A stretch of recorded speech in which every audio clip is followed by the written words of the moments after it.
Boa noite, meus irmãos, Reverendo Regis, todos os presbíteros, diáconos, corpo de oficiais da nossa querida Oitava Igreja Presbiteriana de Juiz de Fora, todos os irmãos da nossa querida Oitava Igreja. Eu quero agradecer o privilégio de poder, junto com vocês, participar desse projeto, que é o projeto onde a liderança da igreja, o seu pastor, estão imbuídos de trazer mensagens sobre família, mensagens bíblicas, orações para essa instituição que foi criada por Deus. E nós sabemos da importância da família para nós, sabemos da importância da família para a igreja, conhecemos a importância da família para a sociedade.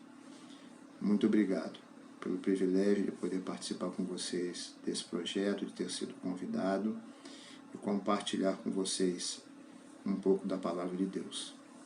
Um grande e forte abraço a todos vocês, na esperança de que o Senhor esteja sendo bondoso, misericordioso, que o Senhor esteja derramando a sua graça maravilhosa sobre a vida de cada uma de vocês, cada uma de suas famílias, e também sobre a liderança da nossa querida Oitava Igreja de Juiz de Fora.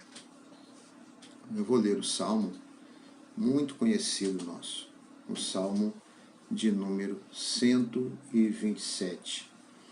Bem conhecido o nosso Salmo, e é sobre ele que eu quero compartilhar essa palavra de Deus, pensar, refletir um pouco sobre esses ensinamentos com vocês. Se o Senhor não edificar a casa, em vão trabalham os que a edificam. Se o Senhor não guardar a cidade, em vão vigia a sentinela. Inútil os será levantar de madrugada, repousar tarde, comer o pão que penosamente granjeastes, aos seus amados ele o dá enquanto dormem. Herança do Senhor são os filhos, fruto do ventre o seu galardão. Como flechas na mão do guerreiro, assim os filhos da mocidade. Feliz o homem que enche deles a sua aljava, não será envergonhado quando pleitear com os inimigos à porta. Vamos orar e vamos pedir ao Espírito do Senhor, Paráclito, que nos foi enviado para nos ajudar, iluminar a nossa mente, aplicar a palavra no nosso coração, nos trazer realmente a verdade, a palavra de Deus neste salmo a cada um de nós. Vamos orar.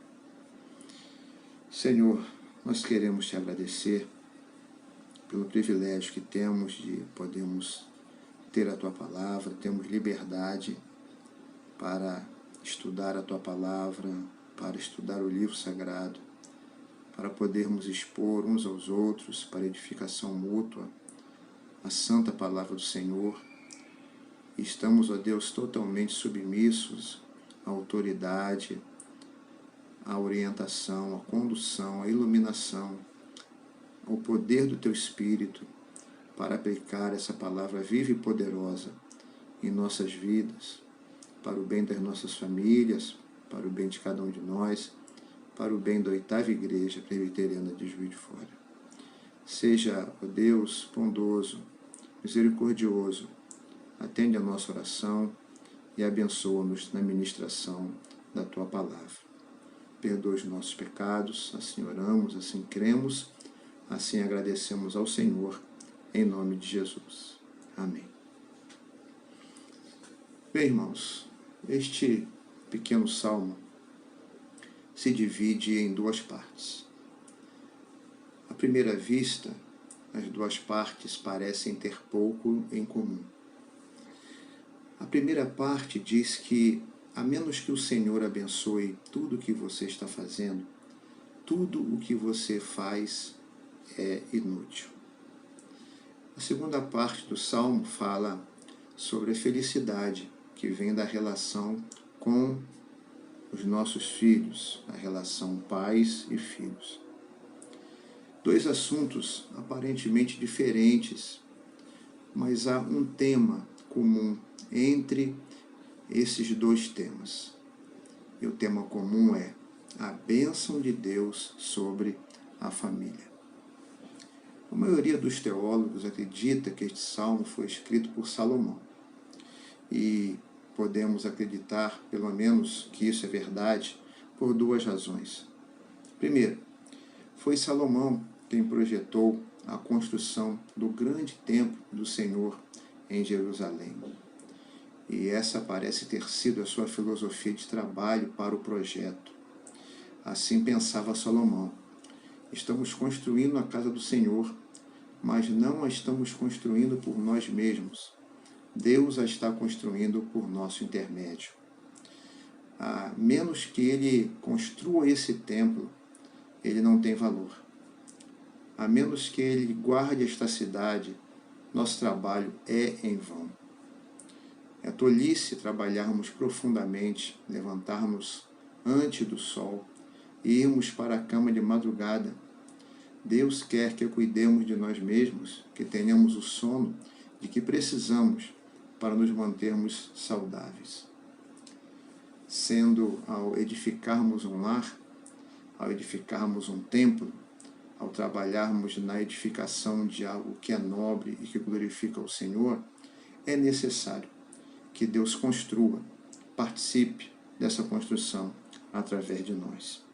Esse é o primeiro pensamento de alguns teólogos que advogam que foi Salomão que escreveu, aquele que realmente foi inspirado para escrever esse salmo. A segunda razão pelo qual podemos acreditar que Salomão escreveu esse salmo é porque ele usava uma de suas palavras favoritas, uma das palavras que Salomão sempre utilizou na maioria dos seus discursos, que era: isto é em vão, é inútil, é vaidade de vaidades. Ou seja, em seu livro de Eclesiastes, Salomão falou sobre como a vida é vã e vazia, inútil, sem a presença, companhia e condução do Senhor. Ele começa o livro de Eclesiastes dizendo: vaidade de vaidades, tudo é vaidade, referindo-se a uma vida sem fundamento espiritual, sem estar alicerçada em Deus. Então, concluímos que, pelo estudo, pelas evidências levantadas pelos teólogos, realmente este salmo, que dividido foi aqui em duas partes, tem como seu autor Salomão. Agora que concluímos quem é o autor do salmo, por suas evidências, nós agora iremos também estudar o conteúdo deste salmo. Versículos 1 e 2, nós vamos aprender a primeira lição que o salmo nos traz. Se o Senhor não edificar a casa, em vão trabalham os que edificam. Se o Senhor não guardar a cidade, em vão vigia a sentinela. Inútil vos será levantar de madrugada, repousar tarde, comer o pão que penosamente granjeastes. Aos seus amados ele o dá, enquanto dormem. A primeira lição que vemos é que no comando da edificação de um lar é necessário que esteja o Senhor. Se o Senhor não edificar, se não é o Senhor quem está acima de tudo e de todos, se não é o Senhor quem é reconhecido, honrado, se não há dependência total de Deus na construção de um lar, esse trabalho será inútil. O primeiro casal da história humana, Adão e Eva, viviam verdadeiramente em um lar repleto de alegria, paz e harmonia. Cumplicidade, satisfação. Deus estava presente todos os dias, em tudo havia a direção de Deus e a obediência à vontade do Senhor. Até que a astuta serpente propõe à mulher que havia algo muito melhor do que obedecer a Deus, muito mais vantajoso do que fazer a vontade de Deus.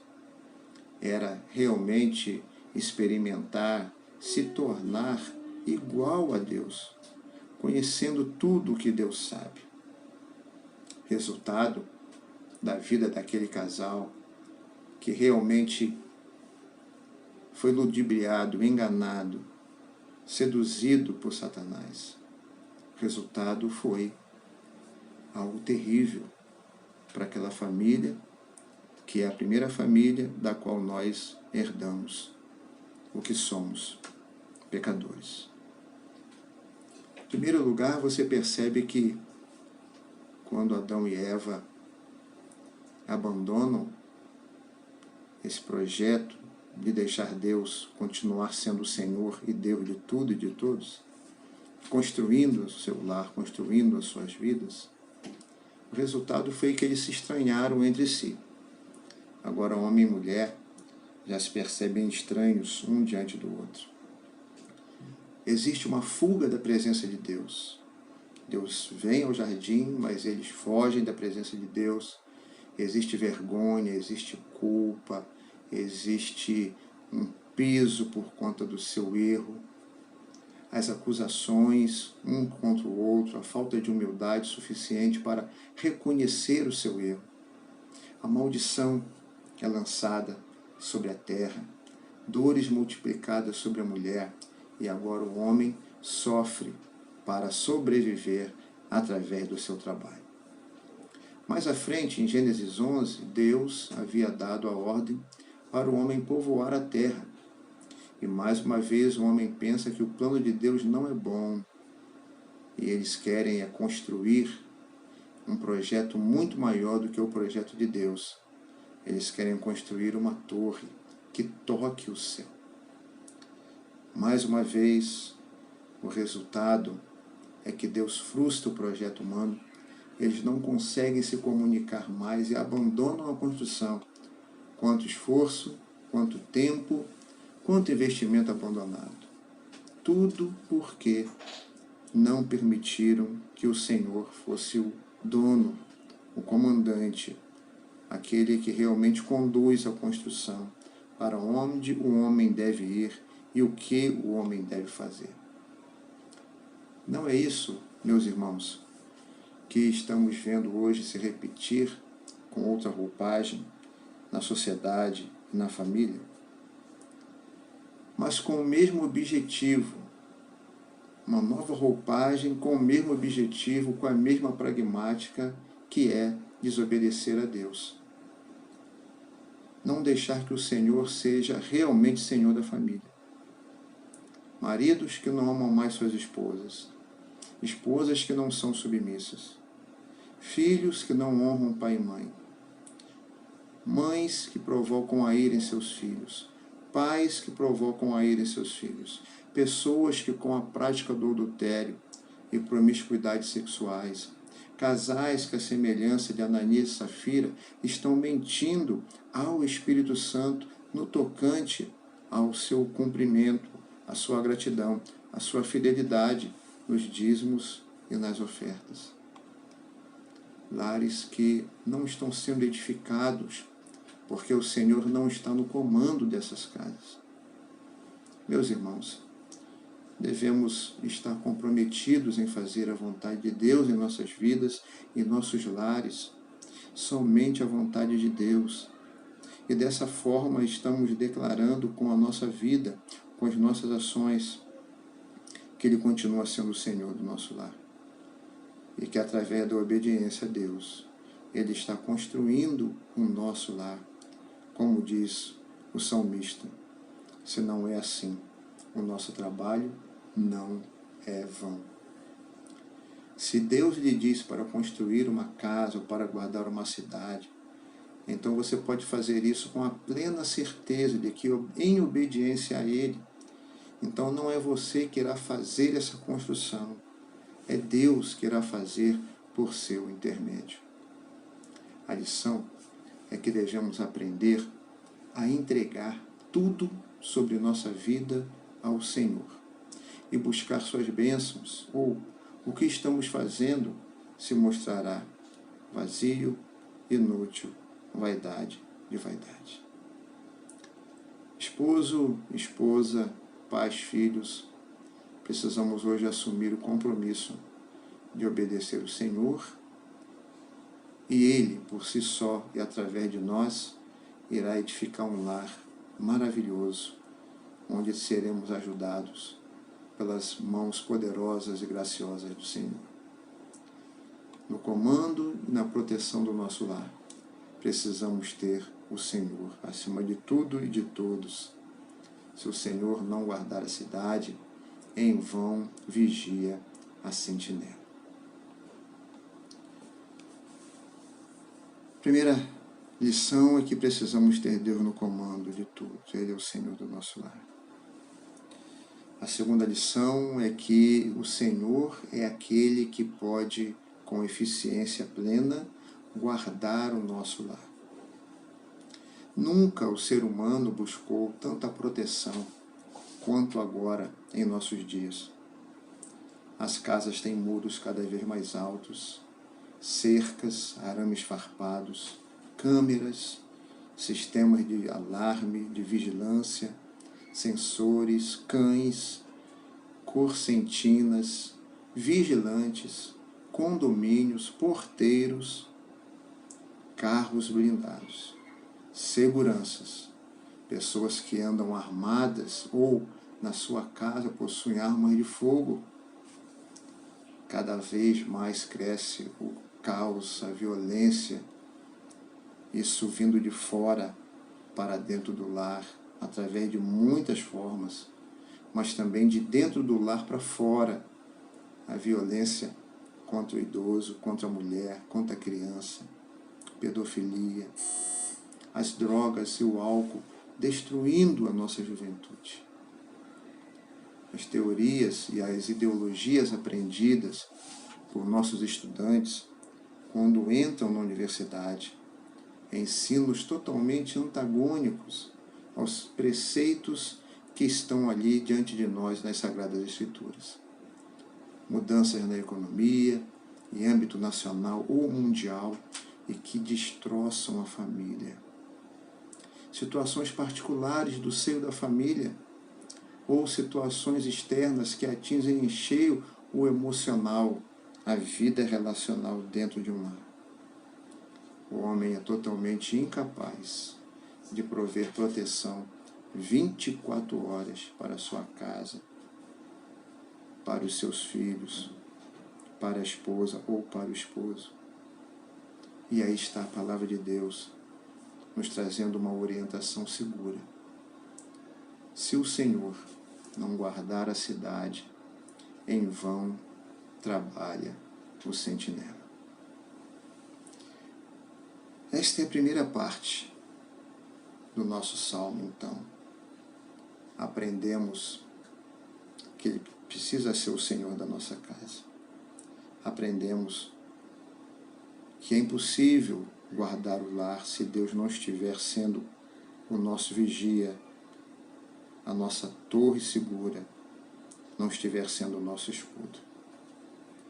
Mas o Salmo 127 nos fala também de uma terceira orientação que diz respeito ao trabalho. O texto nos fala que inútil nos será levantar de madrugada e repousar tarde e comer o pão que penosamente grajeaste. Aos seus amados ele o dá enquanto dorme. É comum ouvir as pessoas falarem assim: estou correndo atrás. Já se realizou estudo sobre este assunto e foi descoberto que o estresse no trabalho é a principal causa de doenças, depressão, violência no local de trabalho, cada vez mais por causa das excessivas horas de trabalho, de pressões ali vividas, das injustiças sofridas, das aflições daquele ambiente. As pessoas estão sobrecarregadas e estressadas por conta do seu ambiente, da sua forma de se envolver no trabalho. A Bíblia nos dá o remédio também para esse mal. Inútil é levantar tarde, levantar cedo de madrugada, repousar tarde, comer o pão que penosamente granjeaste, porque os seus amados ele o dá enquanto dorme. Precisamos aprender a dar descanso merecido ao nosso corpo, à nossa mente, à nossa alma. Isso nos torna pessoas saudáveis. Mas isso só é possível se deixarmos de lado a ganância e praticarmos nossa confiança no Senhor. O Salmo 3, verso 5 diz: eu me deitei e dormi, acordei, porque o Senhor me sustentou. O Salmo 4, verso 8 diz: em paz também me deitarei e dormirei, porque só tu, Senhor, me fazes habitar em segurança. Isaías 64, 4 está escrito: porque desde a antiguidade não se ouviu, nem com o ouvido se percebeu, nem com os olhos se viu um Deus além de ti, que trabalha para aquele que nele espera. Um dia nós iremos dormir o sono da morte. Nosso corpo irá retornar ao pó, e o que será que está prometido para nós durante este sono? 2 Coríntios 5, versos de 1 a 7. Porque sabemos que se a nossa casa terrestre deste tabernáculo se desfizer, temos de Deus um edifício, uma casa não feita por mãos, eterna, nos céus. E por isso também gememos, desejando ser revestidos da nossa habitação, que é do céu. Se todavia, estando vestidos, não fomos achados nus. Porque também nós, os que estamos neste tabernáculo, gememos carregados, não porque queremos ser despidos, mas revestidos, para que o mortal seja absolvido pela vida. Ora, quem para isso mesmo nos preparou foi Deus, o qual nos deu também o penhor do Espírito. Por isso estamos sempre de bom ânimo, sabendo que, enquanto estamos no corpo, vivemos ausentes do Senhor, porque andamos por fé e não por vista. Somos convidados, somos aqui desafiados a aplicarmos a fé. Fé que nos leva a confiar num Deus providente, um Deus que provê as nossas necessidades aqui e na vida vindoura, na eternidade. Precisamos confiar em Deus, que não vai deixar faltar o que nós precisamos. Não há necessidade de viver uma vida totalmente empenhada em trabalhar, em ganhar dinheiro e passar tantas dificuldades no seu trabalho, tanta violência, tanta luta. É Deus quem dá os seus enquanto eles dormem, enquanto eles creem, confiam na providência que vem do alto.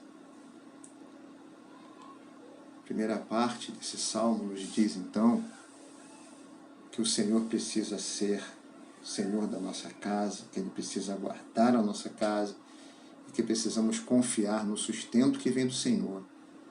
Vivemos uma vida equilibrada no que diz respeito ao trabalho e à nossa fé.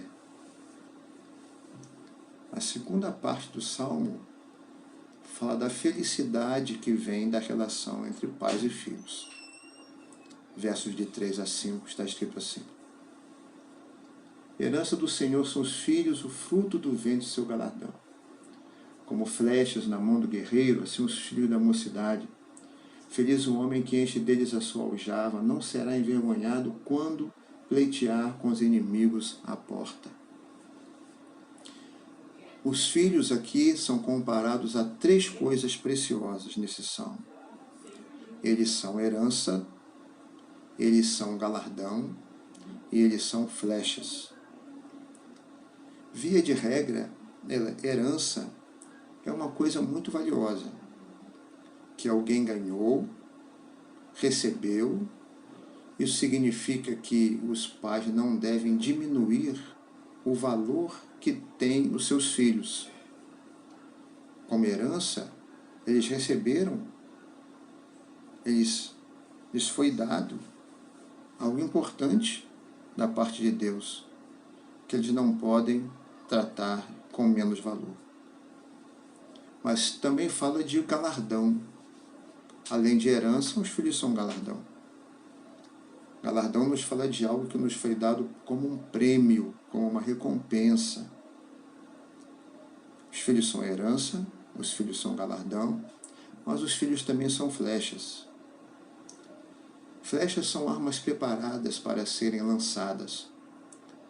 Existe um preparo e depois um lançamento.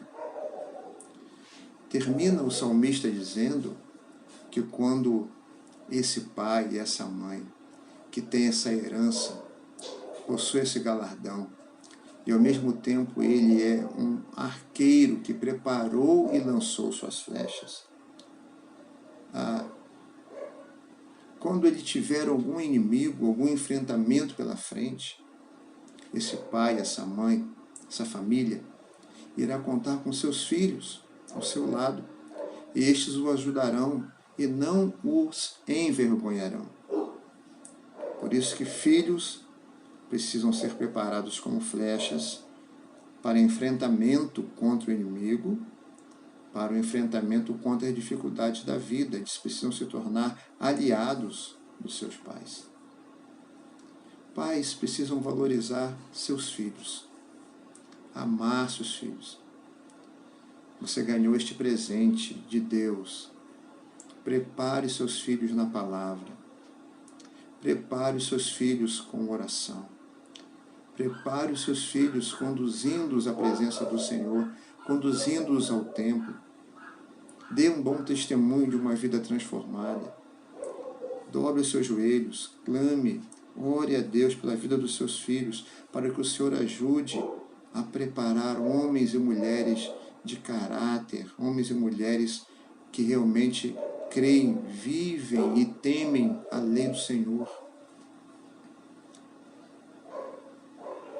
Quando chegar a hora, e a hora vai chegar, se já não chegou, para muitos pais que estão aqui acompanhando essa mensagem,